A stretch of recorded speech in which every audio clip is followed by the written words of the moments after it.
ఇన్నేళ్ళ ఈ పరుగు పందెంలో ఎంతో శ్రమించి అలసిపోయాను. అందుకే ఈ విక్రమార్క సింహాసనం లాంటి ప్రెసిడెంట్ పదవిని మరో సమర్థవంతమైన వ్యక్తికి అప్పగించి నేను విశ్రాంతి తీసుకోవాలనుకుంటున్నాను. వీల్లేదు, మీరు రిటైర్ అవ్వడానికి వీల్లేదు. మీ నిర్ణయాన్ని మేము ఒప్పుకోం. అంతే అంతే. దయచేసి నా మాట వినండి. వెన్నెలను కురిపించే చంద్రుడు కూడా గ్రహణానికి బందీ కాక తప్పదు. అలాగే జీవితం అనే ఈ రైలు ప్రయాణంలో ఎవరు ఎప్పుడు ఎక్కడ దిగిపోవాలో ముందుగానే రాసిపెట్టుంటుంది. సూర్యం గారు, మీరు దిగిపోతే మీలాగా జనాల మంచి కోరే ప్రెసిడెంట్గా ఎవరున్నారు? నాగేంద్ర.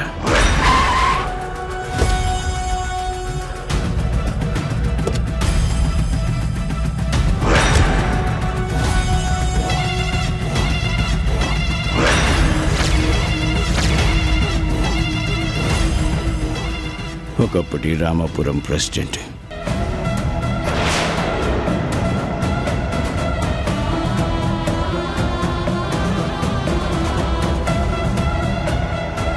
ఇప్పుడు ఈ సీతారామపురానికి కూడా ప్రెసిడెంట్గా తన బాధ్యతలను సమర్థవంతంగా నిర్వర్తిస్తాడనే నమ్మకం నాకుంది. క్షమించండి సూర్యం గారు, ఆ నాగేంద్ర ఎంతటి దుర్మార్గుడో మా అందరికీ తెలుసు.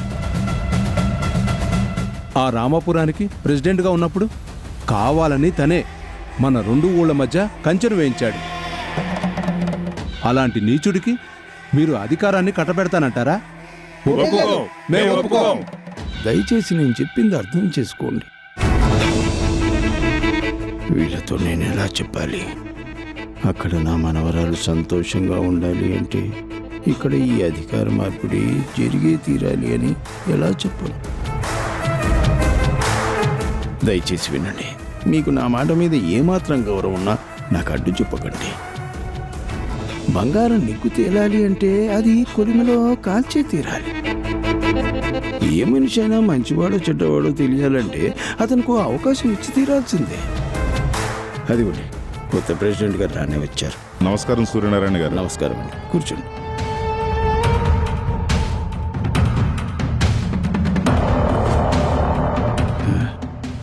ఇప్పుడే వీళ్ళతో మీ గురించి చెప్తున్నాను. మొత్తానికి ఇచ్చిన మాటను నిలబెట్టుకుంటున్నారు కదా? మాట తప్పడం, మడిమి తిప్పడం మా అయోధ్య నీళ్ళలో ఎవరికి అలవాటు లేదండి. ఈరోజు నుంచి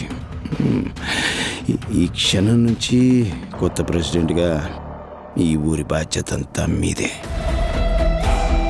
మన ఊరి కొత్త ప్రెసిడెంట్ నాగేంద్ర గారికి, మన ఊరి కొత్త ప్రెసిడెంట్ నాగేంద్ర గారికి, మన ఊరి కొత్త ప్రెసిడెంట్ నాగేంద్ర గారికి, మన ఊరి కొత్త ప్రెసిడెంట్ ఈ కొత్త మార్పుని మనందరం కలిసి ఆహ్వానిద్దాం. నాగేంద్ర గారిని సపోర్ట్ చేద్దాం. అలాగేనయ్యా. నాగేంద్ర గారు రండి.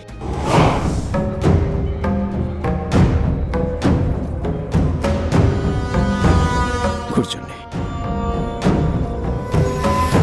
మన ఊరి కొత్త ప్రెసిడెంట్ నాగేంద్ర గారికి జై. మన ఊరి కొత్త ప్రెసిడెంట్ నాగేంద్ర గారికి జై. మన ఊరి కొత్త ప్రెసిడెంట్ నాగేంద్ర గారికి జై.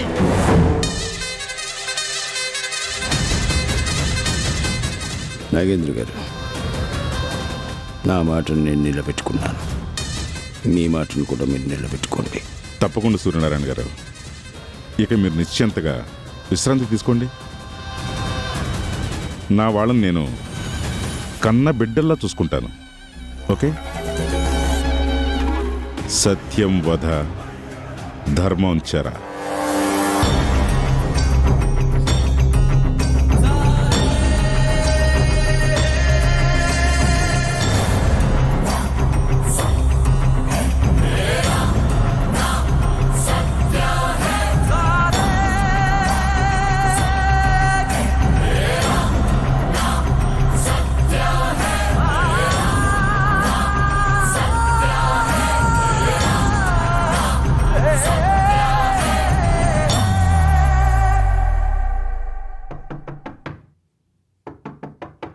ఎస్ కమెన్.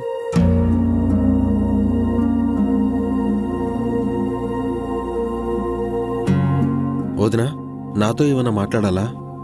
అవును బాలు, నీతోనే మాట్లాడాలి, అందుకే వచ్చాను. చెప్పొదినా.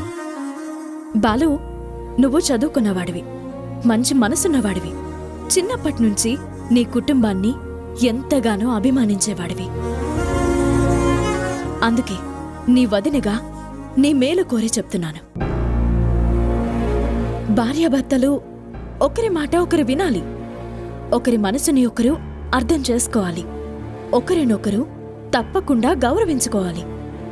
కానీ ఒక భార్య అత్తింటి వారిని అపహాస్యం చేస్తూ పుట్టింటి వారిని నెత్తిన పెట్టుకోవడం, భర్తని తన కంట్రోల్లో ఉంచుకోవాలని ప్రయత్నించడం,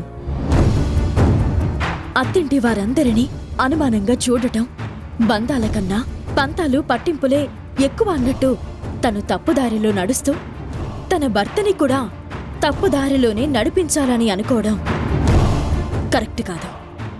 వదినా, నువ్వేం చెప్పాలనుకుంటున్నావో సూటిగా చెప్పు. నేను చెప్పేది నీ భార్య శశిరేఖ గురించే అని నీకు అర్థమయ్యే ఉంటుంది. ఈ మధ్య శశిరేఖ ఇన్ఫ్లుయెన్స్ నీ మీద చాలా బాగా పనిచేస్తోంది. తప్పు అని తెలిసి కూడా తన మాటని కాదనలేక నువ్వు తప్పుల మీద తప్పులు చేస్తున్నావు. మన కంపెనీకి నష్టం వస్తుందని తెలిసి కూడా మీ అన్నయ్య చెప్పినా వినకుండా ఆ దుర్గా ప్రసాద్ గారికి కాంట్రాక్ట్ ఇవ్వడం కరెక్టే అంటావా? వదినా, శశి చెప్పిందనో ఆయన నా మామగారనో నేను ఆ కాంట్రాక్ట్ని శాంక్షన్ చేయాలనుకోలేదు. డీపీ గ్రూప్ ఆఫ్ ఇండస్ట్రీస్కి ఎంతో గొప్ప పేరుంది. అలాంటి కంపెనీకి కాంట్రాక్ట్ ఇస్తే మన కంపెనీకి కూడా లాభం ఉంటుందని అన్నీ ఆలోచించాకే నేను ఆ నిర్ణయం తీసుకున్నాను. బాలు, చేసిన తప్పుని సమర్థించుకుంటున్నావా? వదినా, నువ్వేమైనా అనుకో, కానీ శశి నా భార్య. తను ఫీల్ అయితే నేను భరించలేను. అయినా శశి చెప్పింది సరైందే అయినప్పుడు నా భార్యకి నేను ఫేవర్ చేశాననిపించిన డీపీ గారికి కాంట్రాక్ట్ ఇవ్వడం నేనైతే తప్పనుకోవట్లేదు. ఏంటి బాలు, సంజయ్షి చెప్తున్నావేంటి? అది కాదు శశి, వదినకి నేను... స్టాప్ ఇట్ బాలు. ఆఫీస్లో అన్న, తమ్ముడు, వదిన, మరిది, బావగారు, మరుదులు ఇలాంటి రిలేషన్స్కి చోటే ఉండదు. ఓహో, తండ్రి కూతుర్లు అనే రిలేషన్ మాత్రం ఈ ఆఫీసులో ఇక్కడే ఉండొచ్చా? ఆ రిలేషన్తోనే అడ్డగోలుగా కోట్ల విలువైన కాంట్రాక్ట్ ని శాంక్షన్ చేయొచ్చా? సీత, అది మన కంపెనీ ఎండీ గారి నిర్ణయం. ఎండీ గారి నిర్ణయాన్ని క్వశ్చన్ చేసే రైట్స్ నీకు నాకే కాదు, ఇంకెవరికి కూడా ఉండవు. శశి, తెలివిగా మాట్లాడుతున్నానని అనుకోకు. మీరు చేస్తుంది కరెక్ట్ కాదని మీకు కూడా తెలుసు. మన ఇంట్లో వాళ్ళందరికీ తెలుసు. అందుకే ఆ కాంట్రాక్ట్ ని శాంక్షన్ చెయ్యొద్దు అని చెప్పడానికే నేను ఇక్కడికి వచ్చాను. నువ్వు వద్దు అంటే ఇక్కడ జరిగేవన్నీ ఆగిపోవాలా? హలో, ఛాన్సే లేదు.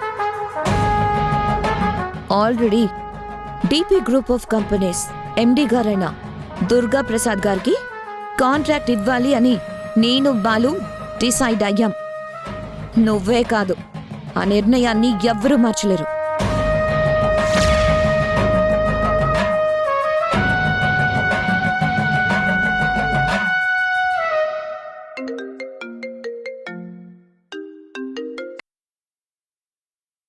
హలో బేబీ, చెప్పు. డాడ్, ఎంతమంది ఆపాలని ప్రయత్నించినా ఆగే సమస్య లేదు. ఈ కాంట్రాక్ట్ని నీకే ఇస్తున్నాం. వెంటనే బయలుదేరండి. ఓకే బేబీ, ఇమ్మీడియట్గా బయలుదేరుతున్నా. బాయ్.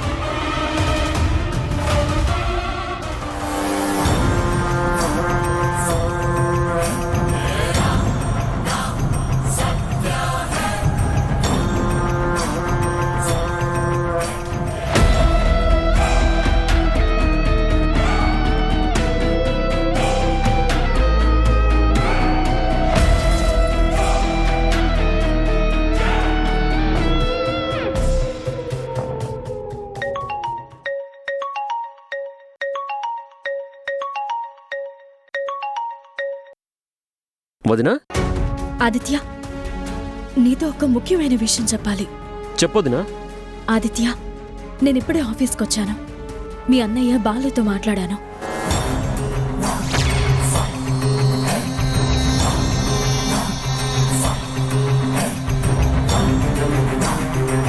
ఆదిత్య, తప్పు మీద తప్పు జరిగిపోతున్నా బాలు ఏమీ చేయలేకుండా ఉన్నాడు. రోజు రోజుకి శశి ఆగడాలకి అంతే లేకుండా పోతుంది. అందుకే నీకు ఫోన్ చేస్తున్నాను. ఎట్టి పరిస్థితుల్లోనూ ఆ దుర్గా ప్రసాద్ ఆఫీస్కి రావడానికే వీల్లేదు. వదినా, నాకు అర్థమైంది వదినా. ఆ రోజు నేను చెప్తే మీరెవరూ నమ్మలేదు. ఆ శశిరేఖ చాలా కన్నింగ్ ఫెల్లో వదినా. కావాలనే మన కుటుంబాన్ని సర్వనాశనం చేయడానికే దాపురించింది. వదినా, నీకు యాక్సిడెంట్ జరగడానికి కారణం కూడా ఆ డీపీనే వదినా.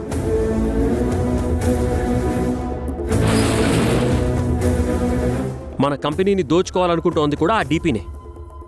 ఇన్నాళ్లకైనా నువ్వు వాళ్ళ నిజరూపాన్ని తెలుసుకున్నావు. అవునా ఆదిత్య, ఇప్పటిదాకా కుటుంబ క్షేమం కోసం మంచిగా చెప్పి చూశాను. కానీ ఇక లాభం లేదని నాకు అర్థమైంది. వెంటనే వాళ్ళ ఆగడాలకి అడ్డుకట్ట వేసి తీరాల్సిందే. వదినా, చెప్పావు కదా, ఇంకా నాకు వదిలే, నేను చూసుకుంటాను. ఆ డీపీ గాడు ఆ కాంట్రాక్ట్ మీద సైన్ చేయడు. సరే ఆదిత్య, ఆల్ రైట్.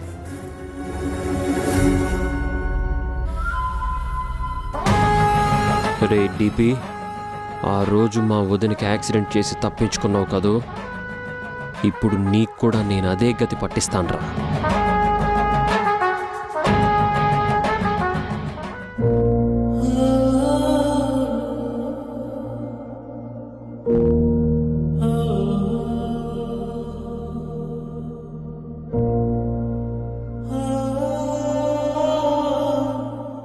అమ్మా అమ్మా, ఏంటి తులసమ్మా? నిన్ను మీ అత్తయ్య గారు పిలుస్తున్నారు. సరే, ఒక్క క్షణం తిరగమూత పెట్టేసి వస్తాను. అదంతా నేను చూసుకుంటానమ్మా, నువ్వు వెళ్ళమ్మా. ఆలస్యమైతే కోప్పడతారేమో. సరే.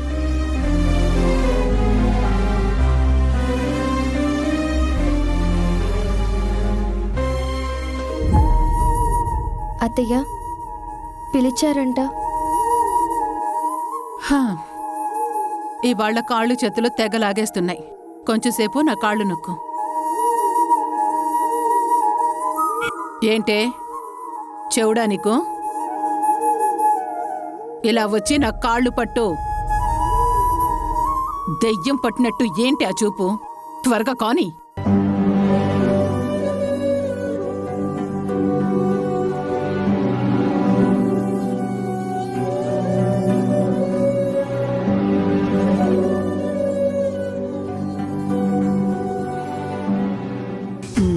మోహం మొండ సరిగా నొక్కు. ముప్పొద్దుల పీకల దాకా మిక్కుతు నొక్కదే. చేతుల్లో బలం వెళ్ళినట్టు ఏంటా నొక్కడం? గట్టిగా నొక్కు, గట్టిగా నొక్కే. సమా, అమ్మో, నీ చేతులు పడిపోరు. ఛాన్స్ దొరికింది కదా అని నా కాళ్ళు విరగొడుతున్నావేంటి? అది కాదు అత్తయ్య. చిన్నోర్మే, ఒక్క పని కూడా సక్రమంగా ఏడవటం చేత కాదు కదా. మీ అమ్మ నిన్ను దొన్నపోతులే పెంచిందేంటే?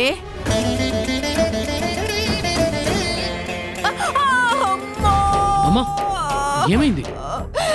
నా శ్రాద్ధమైందిరా, నా శ్రాద్ధమైంది. తిండికి తిప్పమ్మ, పనికి పోతమ్మా అన్నట్టు నీ పెళ్ళాన్ని కాసేపు నా కాళ్ళు నొక్కవే అంటే నా కాలి ఎముకల్ని పుట్టుకుని విరిచేయాలనుకుంటుందిరా. అది కాదు చందు, మెల్లిగా నొక్కితే అత్తయ్య గట్టిగా నొక్కమన్నారు.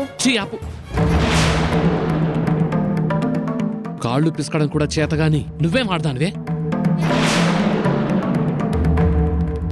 ఇదిగో, ఈ ఇంట్లో ఉండాలంటే ఏ పని చెప్పినా సక్రమంగా చేసి తీరాలి. ఇంకోసారి మా అమ్మని ఇబ్బంది పెట్టావో తెలుసు కదా, నేను మాట్లాడను, నా బెల్టే మాట్లాడుతుంది. మా కర్మకి దాపరించావు కదే కోడలిగా.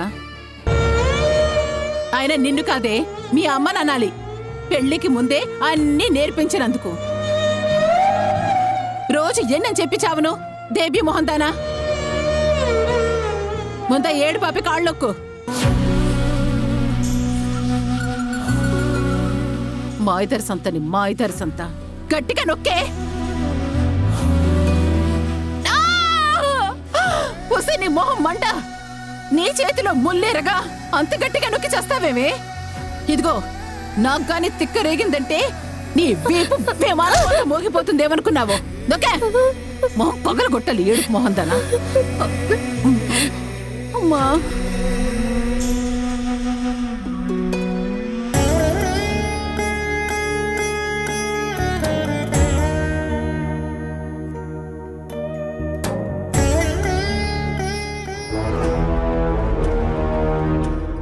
ఎస్, నా బేబీ అనుకున్నది సాధించింది. బాలుని ఒప్పించి ఆ కాంట్రాక్ట్ నాకే వచ్చేలా చేసింది. Really really I'm so happy.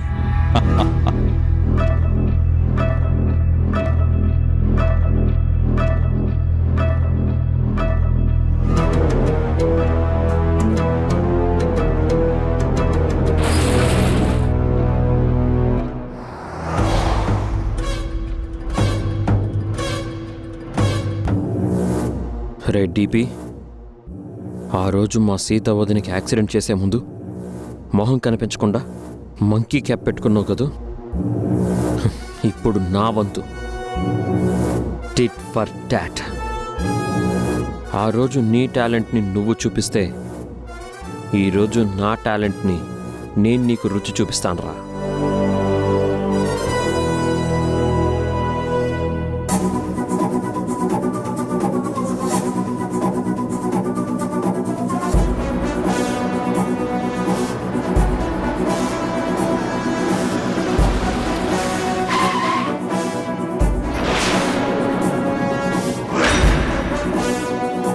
రై, ఎవరా నువ్వు? చావాలనుందా? పోవతలకి.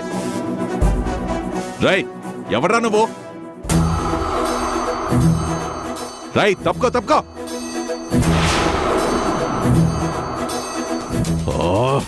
రై, ఎంతవా పోరా పక్కకి.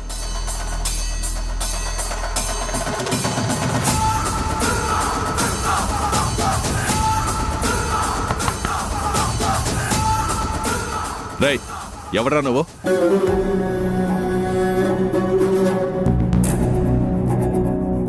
రేయ్, నిన్నేరా? ఎవడ్రా నువ్వు? రేయ్ రేయ్, ఏం చేస్తున్నావురా? రేయ్ రేయ్, ఏం చేస్తున్నావు? ఏం చేస్తున్నావురా? రేయ్ రేయ్ రేయ్, ఏం చేస్తున్నావురా? రేయ్, ఏం చేస్తున్నావురా? రేయ్ రేయ్, ఏంటది? ఏంట్రా ఏం చేస్తున్నావు? ఎవడ్రా నువ్వు? రేయ్, ఏం చేస్తున్నావురా? రేయ్ రేయ్ రేయ్, ఏంట్రా ఇదే?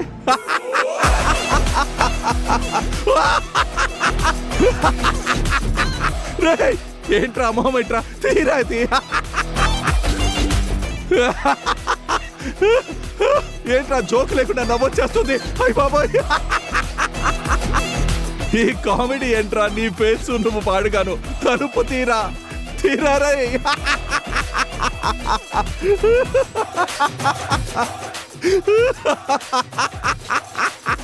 ఒరే, నువ్వు నా ఫ్రెండ్ రా కాదా? నిజం చెప్పు.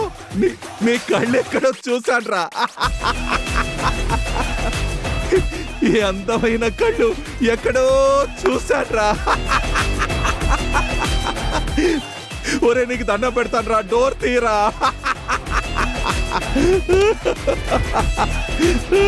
అబ్బా, చచ్చాడ్రో.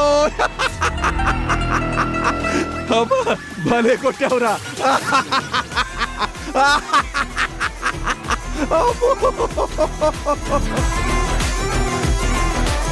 నీ కళ్ళు, నీ కళ్ళు, నీ కళ్ళు నువ్వు ఎక్కడో, నీ కళ్ళెక్కడో, నేను కళ్ళెక్కడో చూశాను.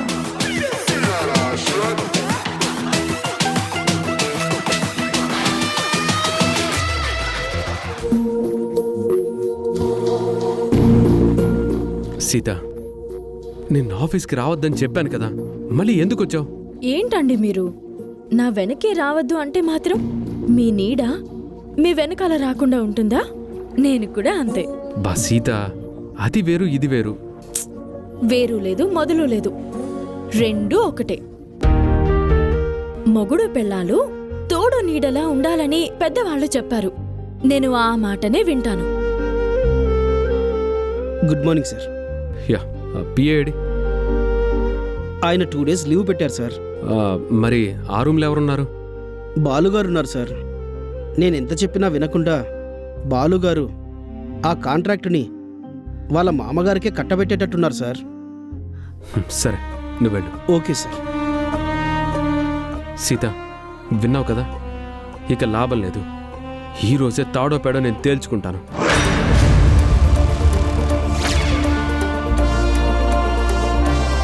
Dad dad